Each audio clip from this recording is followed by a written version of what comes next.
So all these years, right, Indians have been aspiring global brands. I think the time has come for the world to aspire Indian brands. This is the start of it actually. So let's hear from our amazing panelists actually. To start with, this is my question for Shashank. We all can agree that marketing is one of the core functions for all the D2C brands out there. There is no arguing that. So what worked in one market might not work in another. So how do you tune your marketing and sales approach for different markets? Good evening all. I'm Dr. Shashank and representing Drools Pet Food Private Limited from India. And I'm very, very proud to share that we are the only Indian made and making brand which is selling globally in more than 23 countries now. For the likes of New Zealand, Australia, Middle East, Southeast Asia, Indian subcontinent and African markets as well. Hope to be in Europe very soon. Our first journey started with our baby steps with countries like Nepal and Sri Lanka, Bhutan and Bangladesh. The biggest challenge was to differentiate Nepal from Indian market. So what you said, the marketing strategy, we thought very clearly that Nepal has to be treated not as an Indian market. A lot of people say what works in India can work in Nepal as well. So we started differentiating every country as a different state. Like for India also, the South works very different for a pet food market. Mumbai works very different. Similarly, Nepal and Sri Lanka was kept very separate as a different marketing strategy, understanding the consumer behavior. And in a pet care space where the country has a lagging edge. The best part is, India is one of the toughest market to sell pet food. The market where pet food is sold expensive than a human food. So imagine where a customer is so value conscious and you ask him to buy 1,000 rupees kg for a food which will be a 3-time meal for a Labrador. So imagine when you're buying ITC out of 430 rupees for 10 kgs, you're selling something which is 1,000 rupees for 3 meal for a dog. So difficult market to crack India, going abroad like Middle East, Europe, which is very much evolved markets compared to pets. But the only message was very clear, treat every country separately, understand the evolution the pet industry has in their market. What are the influencers? Like India still, it's a very hardcore suggestive selling. So we have a huge number of celebrity endorsements, but they are just for eyeball catching. From Kareena Kapoor, Hrithik Roshan, everybody's there in the Drools now. But the major influencer is a veterinarian who recommends what a pet should have. Major a breeder is the one who decides what a pet should have when he goes to your home. So we work a lot of work with our micro influencers. Similarly, what works in Dubai, what works in Saudi will be different. Understanding each market separately, doing their SWOT analysis different is very, very critical to explore these markets independently. Be it Nepal as well. Yeah, I think there are some changes happening in India. People are not as price conscious they used to be. I have 2 cats at home. So my wife makes sure that our cats gets the best even if we compromise in our groceries. So things are changing. Things are changing a lot for Panelists. Yeah. Now my next question is to Neeraj. So you might have seen a bunch of your portfolio brands trying to make it global, right? So what are one of the common mistakes brand makes while trying to go global? Well, this starts with the whole clarity about whether this is the right timing for your brand, your product, okay, in the journey that you are in. Sometimes it's very tempting when you see all around all the brands going abroad. A lot of people basically emphasize about going Middle East or Southeast Asia. So don't do it just because everybody else is doing, okay? So one of the classical example is like one of our portfolio company called Rare Planet. They are a very big success in India, okay? And every round, every investor meeting, all the investors were actually giving them gyan that you have such a product and such a branding that you should now try going abroad. And they were always resisting it, okay, for the right reasons now that we can reflect back after like 4-5 years of association with them.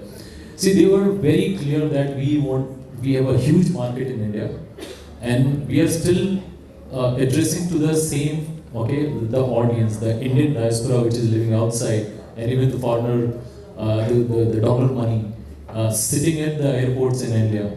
So it's better to stick to our strength, okay, and still serve the same global client sitting in India rather than basically going and setting up shops in the foreign airports. And I think in hindsight, when we see them, they have discovered that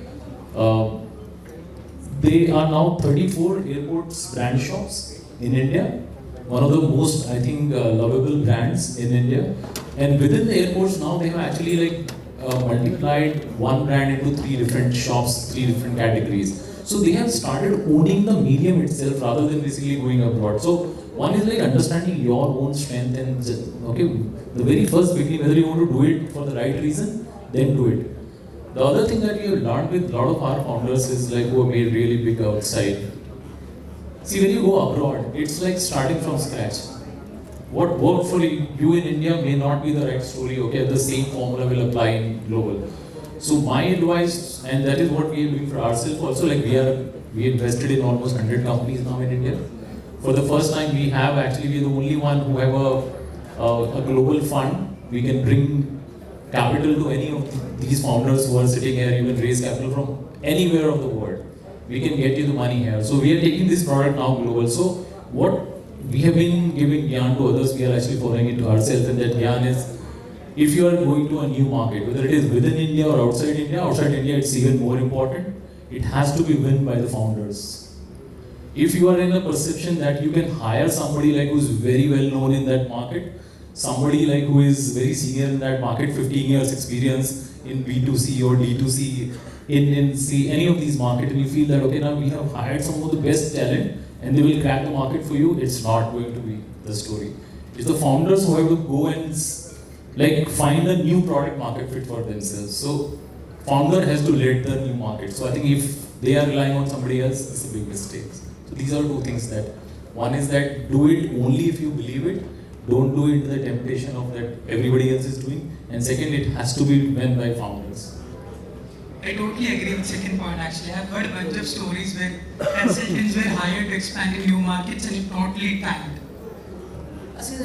I don't feel that there is a mistake or there is a problem that you should not say take advices and say hire agencies and all of that. But do not just rely on them. See, founder has to go there, spend some time, okay? Multiple times you have to go to that market, okay? Talk to the customers, talk to different agencies. You have to do all of that research yourself. And only when basically you feel that, yes, I understand the market, I have a new, basically, it's like rebranding, relaunching the entire story once again. Yeah, I spoke about cases where founders didn't put any effort to understand the market, they only relied on the third party to launch in the new market. Those are the cases. That's a bad news for investors also, so we are very scary about that situation. Thank you, Neeraj. My next question is to Nimisha. You have been selling your product in the US market. Right? I know a lot of brands aspire to sell in the US market. It's not easy to ship individual orders to US market. Right? So you have been doing it locally. You have been storing in the US market and US warehouses and fulfilling it from there. So what are the few of the challenges you faced, and what would be the advice you would like to give to brands who are aspiring to do the same in US market? Also, did you face any challenge while exporting your product to US? Thank you so much. I am Nimisha, co-founder D2C Homes. Before taking up that question, I just want to ask the audience, how many of you are actually catering to cross-border audience over here? Okay, so that's great, because all the points which I will discuss right now or share with you from my experience, I'm sure that will be very much relatable, and we can definitely connect on it later also, because we are also learning. So we launched D2C Homes 3 years back in 2020, and when we had launched it, the vision was very simple, that we wanted to build a global brand, a global earth-friendly home decor brand, right? And Manav and I had no experience in export. We had never done export. We are not from the textile industry, and we had to learn the entire supply chain ourselves, right? And one of the striking things that we learned is that the entire supply chain and logistics is very different when you're catering to an Indian consumer as an Indian brand vis-a-vis Indian brand catering to cross-border consumers, right? And that is where a lot of learning came, that before you export, there are a lot of things that you have to be mindful about, right? So once your product market fit is there, the sheer points that you have to keep in mind, first is the lead time. So the moment you decide to ship anything from India to the US, especially to the US market, the lead time is humongous, and that also has a business impact. So you have to be mindful that anything just to convert your goods into sellable condition, right? it can take from 45 days to 60 days to even reach the US market. And then that has an impact on your planning cycle as well as your working capital cycle. And these aspects has a direct correlation on your business. So when we started planning and we wanted to start the business in the US market, we realized that these are the factors that we have to keep in mind. Another point which became like a pain area, which was stock out versus excess inventory, and that is where your warehousing will also come into picture, right? So we always had this discussion around stock out and excess inventory, and we realized that somewhere between the two, the larger devil is excess inventory, because warehousing, there is so much crunch in space in the US for warehousing, so the cost is going up. There are a lot of policy changes which are happening. So in order to ensure that you don't have excess inventory, it's okay to use flight shipments as well as sea shipment combination rather than relying only on sea shipment, right? So that is how you can manage efficiencies when you manage both flight as well as sea, so that you can cater to whatever is stocking out, right? But excess inventory is something that we have learned from our mistake, that that's something that we really don't want. And none of the businesses should be in a position with excess inventory, right? Yeah. And another aspect, a lot of cross-border sellers would also, relate to is that return management. So, as you must be aware that as per Indian law, right now we don't have any way to get anything which is damaged. All your damaged or returned goods, you can't get it back to India. So that is again a very big pain area that we need to be mindful of and know how to manage that aspect, because again that is adding to our supply chain cost, right? And so what we had done initially when we had started our business, that we took a call of owning our own manufacturing setup. We did that because we realized that you need to be really agile and nimble in supply chain, and owning your own manufacturing setup really helped us to do that. Even if you are outsourcing and you don't own up your manufacturing setup, just get into those manufacturing terms with your vendors, your suppliers, because the marketing, the marketing conditions are completely different, these days. And if you have favorable terms, then it will just allow you to be much more nimble and agile. Thank you, Nimisha, for the answer. And my next this is to Pakhi. So I can agree that most of us want to sell globally, right? We want to explore other market, we want to explore European market, we want to explore the US market, Middle East. The problem is that different lands have different laws actually. So like Chitra said in the previous panel, only when you try to do the business, you get to know that there is something wrong. In our case, actually, we sent 3 shipments to UAE, there was no problem. 4th shipment, we got to know that there is some extra documents needed because of the change in value. There is always problems, unless you won't know.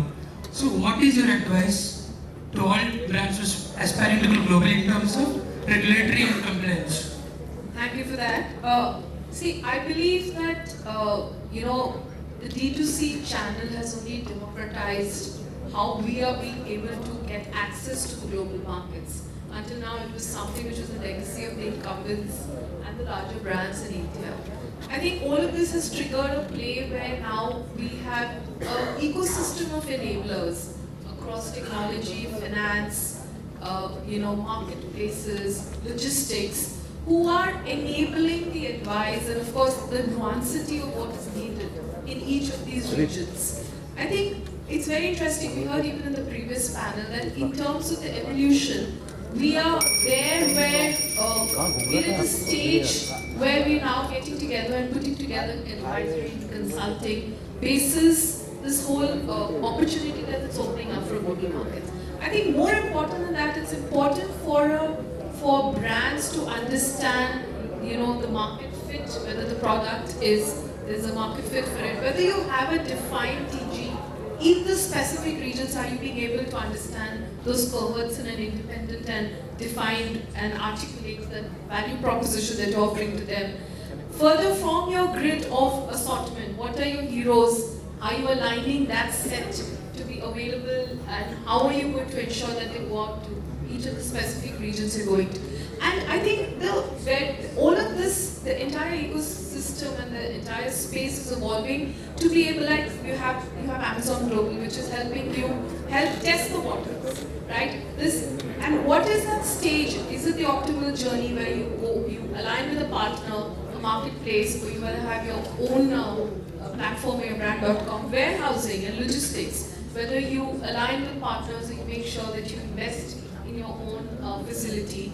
I think the support, the advice is available, the enablers are available. It's the understanding and the granularity of building this model as you're going in. Of course, you have various compliances. You had compliances across product, across labeling, across financial diligences of remittance, and each of these change as you're in the journey. You have to understand what is relevant and what is important for you. And the most important thing is, as we've been hearing, here itself we have the entire enablers across each of these elements who are here to support us. And this will only go, it will only evolve and get more granular. So this is the opportunity we all have here as the D2C, community to tap into. Are these options available to smaller brands also? In terms of advice? Of course they are. I mean, in terms of you trying to understand, what are their consultants, their partners in international markets, their enablers across logistics, they're all gearing up to make for global solutions. As they were working only the India market, they are also understanding that opportunity. So the opportunity is available in terms of you trying to understand whether you want to tap into that opportunity and if you have a distinct value proposition for market fit. Thank you all for sharing your wisdom.